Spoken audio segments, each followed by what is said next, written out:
Hello from CNN London. I'm Monita Rajpal. This is World Report. Victory, but not much security. Japan's Prime Minister gets to keep his job. Naoto Kan saw off a challenge for the leadership of his party from rival Ichiro Ozawa.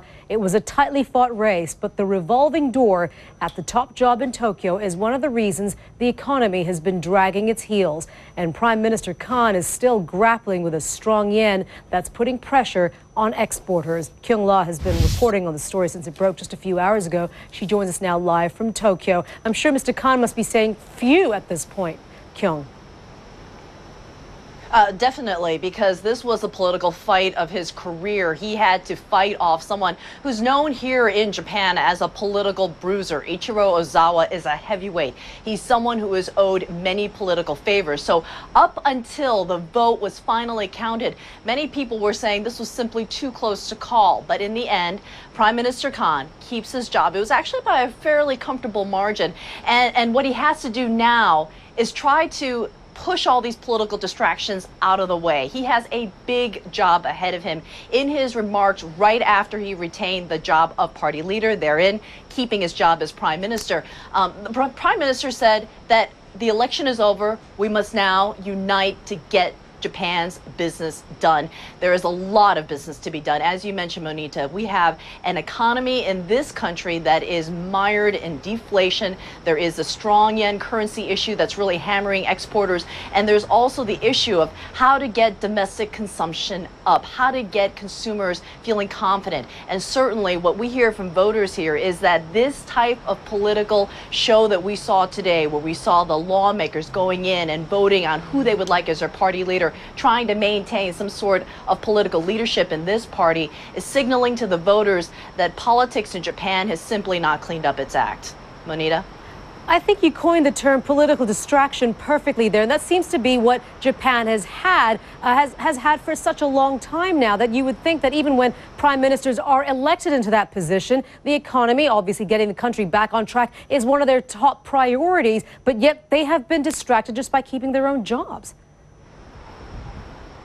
You're exactly right, because as soon as you get the job of being premier, you have to focus on keeping it, how to keep your political friends happy enough to help you keep the main job, how to get voters behind you so that the opinion polls remain high, so that the other lawmakers will continue to show you their support. So this is a very tricky political spot for whoever ends up being the premier. And so because you're worrying so much about that, trying to push through any sort of significant economic policy has been very difficult. And so that's really something that the premier has got to focus on. But again, if you look at what he has ahead of him, we have a divided parliament here in Japan.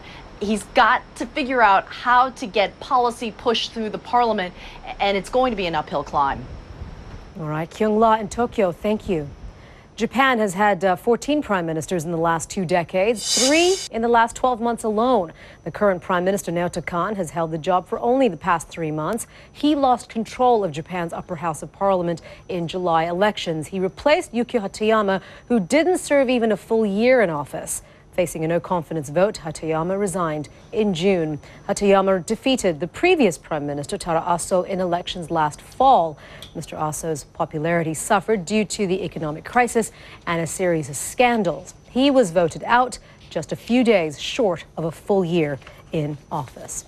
Well, it's official. Finally, Australia has sworn in Julia Gillard as Prime Minister Tuesday, the first woman elected to the office. A round of direct talks between Israel and the Palestinians is underway in Egypt. U.S. Secretary of State Hillary Clinton is leading negotiations between Israel's Benjamin Netanyahu and Cuba's state workers are bracing themselves for massive layoffs. At least 500,000 of them will be out of work in the next 6 months. The government is hoping the private sector will be able to pick up the slack. Shasta Darlington has the details now. It was not the news they wanted to hear. Engineers told the families of the trapped miners in northern Chile that technical problems are slowing down their rescue operation. Frustration is starting to set in, but the family's vigil continues. Patrick Ottman reports from outside the San Jose mine. A powerful hurricane is making its way across the Atlantic. With more on its progress and the threat to those in its path, we go to Mari Ramos at the World Weather Center. Mari. Hey, Monita. Good to see you. We are, like you said, starting with Hurricane Igor. More than 100,000 people have been evacuated. Back to you. All right. Mari, thank you. I'm Monita. Rajpal in London. World Sport is next.